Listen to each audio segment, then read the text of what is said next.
Hello welcome everyone, आप सभी का एक बार से फिर से स्वागत है SSC one page notes series में। जैसा कि नाम से स्पष्ट है, यहाँ पे एक पेज में हम इसमें नोट्स को स्टडी करते हैं। फॉर एग्जांपल मैं बताता हूँ आपको, जब हम पॉलिटी पढ़ते हैं तो चाहे वो किसी पीडीएफ से पढ़ते हैं या फिर किसी किताब से या फिर किसी वीडियो लेक्चर से, इसको पढ़ने के बाद हम देखते हैं कि PYQs यानी कि प्रीवियस क्वेश्चन में, टेस्ट सीरीज़ में, प्री में या फिर मेंस के पेपर में हम कुछ क्वेश्चन छोड़ के आते हैं या फिर उसको बार बार रिपीटेड मिस्टेक्स करते हैं। इन चीज़ों को मैंने डीपली एनालिसिस किया है और एक पेज में आपके सामने प्रस्तुत किया है ताकि आप एक शार्प क्रिस्प पॉइंट पढ़ के जाएँ और एग्जाम्स में गलतियाँ ना करें। शुरुआत करते हैं। आज का जो हमारा बहुत ही इंपॉर्टेंट टॉपिक है वो है इलेक्शन कमीशन ऑफ इंडिया यानी कि भारत निर्वाचन आयोग। भारत निर्वाचन आयोग क्या है? भारत निर्वाचन आयोग चुनाव कराता है भारत पूरे देश में। किन किन चीज़ों का चुनाव कराता है इसके बारे में पहले हम जानेंगे, लेकिन इससे पहले जानते हैं कि है क्या ये। इलेक्शन कमीशन ऑफ इंडिया एक इंडिपेंडेंट कॉन्स्टिट्यूशनल बॉडी है, यानी कि मुक्त संवैधानिक संस्था है। इसके ऊपर किसी भी संस्था का दबाव नहीं है, ठीक है। इंडिपेंडेंट शब्द का मतलब ये है, ये अपने आप में एक आज़ाद संस्था है और अपने तरीके से कार्य करती है। कॉन्स्टिट्यूशनल बॉडी का मतलब होता है कि जो संस्थाएं या बॉडीज़ संविधान में हमारे बाकायदा मेंशन्ड है उसी को कहते हैं। और भारत के संविधान में आर्टिकल 324 के तहत इलेक्शन कमीशन ऑफ इंडिया को मेंशन किया गया है।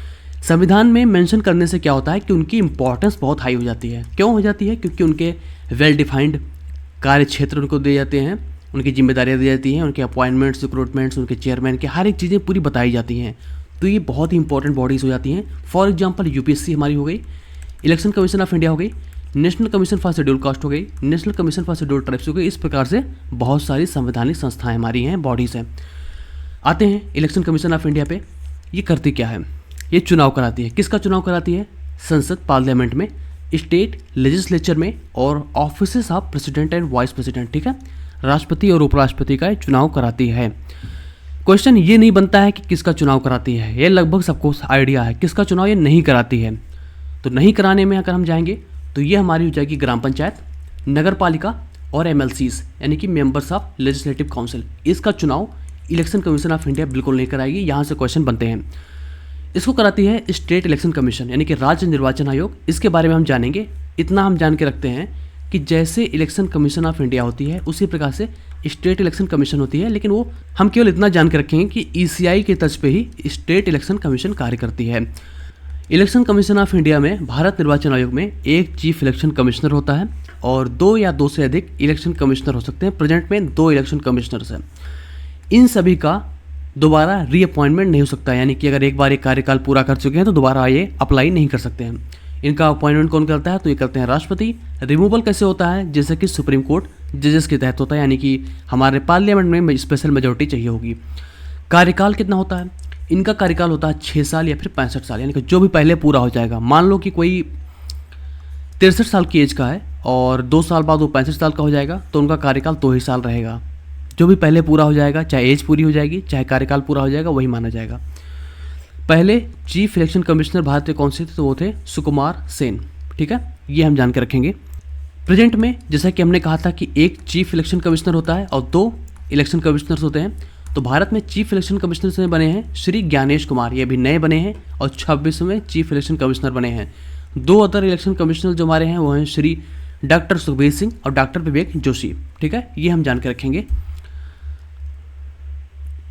भारत निर्वाचन आयोग में चीफ इलेक्शन कमिश्नर के साथ साथ असिस्ट करते हैं इलेक्शन कमिश्नर्स, ठीक है। और भारत के जो राष्ट्रपति हैं वो डिसाइड करते हैं कि कितने ज़्यादा मतलब ECs और हो सकते हैं। वो 3 भी बना सकते हैं, 4 भी बना सकते हैं, 5 भी बना सकते हैं। प्रेजेंट में सिर्फ 2 इलेक्शन कमिश्नर्स हैं जो असिस्ट करते हैं चीफ इलेक्शन कमिश्नर को। इलेक्शन कमिश्नर को तभी हटाया जा सकता है जब चीफ इलेक्शन कमिश्नर्स अपनी रिकमेंडेशन प्रेसिडेंट को सौंपेंगे और उसी के आधार पर इनको रिमूवल होता है। चीफ इलेक्शन कमिश्नर का रिमूवल किस प्रकार से होता है? ये बिल्कुल सुप्रीम कोर्ट के जजेस की तरह तर्ज पे होता है, यानी कि पार्लियामेंट में स्पेशल मेजोरिटी चाहिए होगी हमें। और कुछ और इम्पॉर्टेंट पॉइंट हम जानते हैं।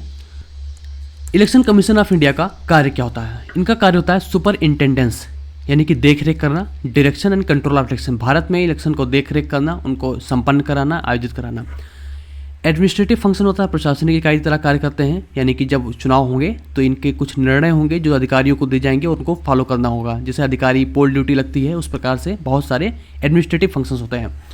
क्वासी जुडिशियल बॉडी होती है, यानी कि कोई अगर डिस्प्यूट आता है इलेक्शन के टाइम पे कोई मतभेद होता है, कोई पार्टियां कंप्लेन करती हैं, तो उस प्रकार से वो एक जुडिशियल बॉडी की तरह कार्य करते हैं। ये एडवाइजरी फंक्शन की तरह कार्य करते हैं। फॉर एग्जांपल ये प्रेसिडेंट को एडवाइस करते हैं, अगर कोई एमपीज या फिर एमएलएस को डिस्क्वालिफिकेशन लाना हो या करना हो तो वो प्रेसिडेंट को सलाह देते हैं कि किस प्रकार से करना है। भारत के संविधान में इलेक्शन कमीशन ऑफ इंडिया को आर्टिकल 324 से शुरुआत की गई थी। उसका जो अंत है वो आर्टिकल 329 तक का, यानी कि 324 को भी ले लेंगे तो 6 आर्टिकल हो जाएंगे और हम इसको जानेंगे। आर्टिकल 324 हमारा जो कहता है कि ईसीआई को superintendence direction control of the election. Simple है, ईसीआई को यह पावर देता है कि आप इलेक्शन को आयोजित कराएं पूरे देश में। आर्टिकल 325 का मतलब होता है कि भारत में किसी भी आदमी को वोट देने से रोका नहीं जा सकता उसके जाति, धर्म, सेक्स, कास्ट या रेस के आधार पे। आर्टिकल 326 कहता है कि यूनिवर्सल एडल्ट सफरेज की इस्टेब्लिशमेंट करता है। इसका मतलब क्या, देखो यूनिवर्सल मतलब सब लोग बिना किसी जाति, धर्म, भेदभाव के आधार पे 18 साल की एज के जो लोग हो चुके हैं उनको राइट टू वोट यानी वोटिंग का अधिकार मिल चुका है। 327 का कहता है कि पार्लियामेंट को ऐसे लॉज बनाए जो इलेक्शन से संबंधित हों। 328 कहता है कि स्टेट लेजिस्लेचर को अपने लॉ बनाए जो कि स्टेट इलेक्शंस हैं, जैसे कि एमएलसीज का हो गया, नगर पालिका का हो गया या फिर ग्राम पंचायत का हो गया। ये स्टेट इलेक्शन कमीशन के लिए बनाया गया एक आर्टिकल है। आर्टिकल 329 लिमिट्स जुडिशियल इंटरफेरेंस इन इलेक्टोरल मैटर्स, यानी कि चुनावी प्रक्रिया में कोर्ट्स का बहुत एक लेवल से या एक लिमिट से ज़्यादा उनका कोई अधिकार क्षेत्र नहीं होता कि उस पर वो कुछ सुना सकें, अपनी मतलब एक जस्टिस दे सकें। Election commission of India already एक क्वासी जुडिशियल बॉडी है। तो इस प्रकार से हमारे सारे आर्टिकल्स हैं। आर्टिकल्स इंपॉर्टेंट हैं, आर्टिकल्स को समझ के रखना है। ये मेंस सीजीएल मेंस में आ चुका है।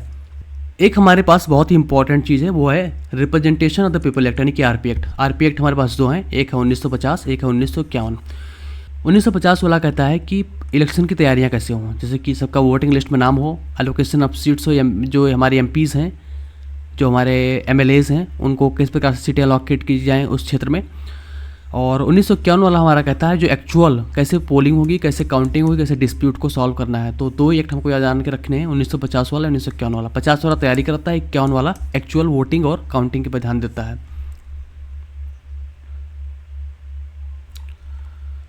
एक और इम्पॉर्टेंट पॉइंट है, हमारे पास सबसे महत्वपूर्ण संविधान में संशोधन हुआ था 61st अमेंडमेंट 1989 1989 में हुआ था। इसमें वोटिंग एज घटा के 21 से 18 साल कर दी गई थी। बहुत ही मोस्ट आस्क्ड क्वेश्चन है। दूसरा क्या था कि ईसीआई बन चुकी थी multi member body.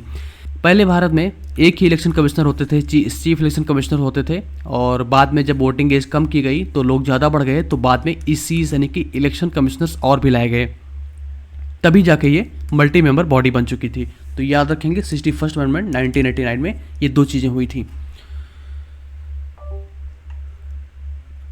State election commission बहुत ही इंपॉर्टेंट है, बिल्कुल ईसीआई की तर्ज पे है, लेकिन इसमें कुछ डिफरेंसेस है, मैं आपके सामने लेके आया हूँ।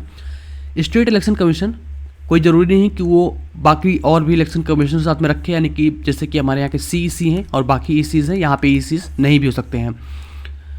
कंडीशन ऑफ सर्विस और टेन्योर उनके प्रेसिडेंट के द्वारा तय नहीं किए जाते हैं। ये तो फिर कौन तय करता है? इसमें राज्य अपने हिसाब से स्टेट इलेक्शन कमीशन में उनका टेन्योर और बाकी चीज़ें डिसाइड करते हैं, यानी कि राज्य अपने इलेक्शन कमीशन को अपने हिसाब से ट्यूनिंग करके रखते हैं जिस प्रकार से उनकी ज़रूरतें होती हैं। स्टेट इलेक्शन कमिश्नर्स होते हैं वो गवर्नर के द्वारा अपॉइंट किए जाते हैं। ये बहुत ही महत्वपूर्ण एक बॉडी है जो कि स्टेट से संबंधित है, राज्य से संबंधित है, और संविधान में उनका कोई फिक्स टेन्योर नहीं होता है स्टेट इलेक्शन कमिश्नर का, लेकिन स्टेट कोई जो राज्य है वो अपने कानून बना के उनके टेन्योर को एडजस्ट कर सकती है समय समय पे। इनका रिमूवल बिल्कुल कहीं मेंशन नहीं है संविधान में, लेकिन जनरली हाई कोर्ट के जज की तरह जैसे इनका रिमूवल होता है उसी प्रकार से इनका रिमूवल कर सकते हैं। इलेक्शन कमीशन ऑफ इंडिया में सुप्रीम कोर्ट जज की तरह थे, इनका हाई कोर्ट के जज की तरह है। उनका अपॉइंटमेंट प्रेसिडेंट के द्वारा होता था, इनका अपॉइंटमेंट गवर्नर के द्वारा होता था। टेन्योर उनका 6 साल या 65 जो भी होगा पहले वो फिक्स है, इनका कोई फिक्स नहीं है, ये स्टेट अपने हिसाब से लॉज बना सकते हैं। इनका removal governor of the state यानी कि उस राज्य के गवर्नर द्वारा किया जा सकता है और कोई प्रूवन मिसबिहेवियर सामने आता है। जैसा कि हमने पढ़ा कि इलेक्शन कमीशन ऑफ इंडिया और स्टेट इलेक्शन कमीशन दोनों के बारे में हमने जानकारी प्राप्त की। कुछ ऐसे पॉइंट्स फैक्ट्स थे जो हमको क्वेश्चन में मिले थे, हमने आपके सामने यहाँ पे नोट में शेयर किया है। तो बस आज के लिए इतना ही, फिर मिलते हैं।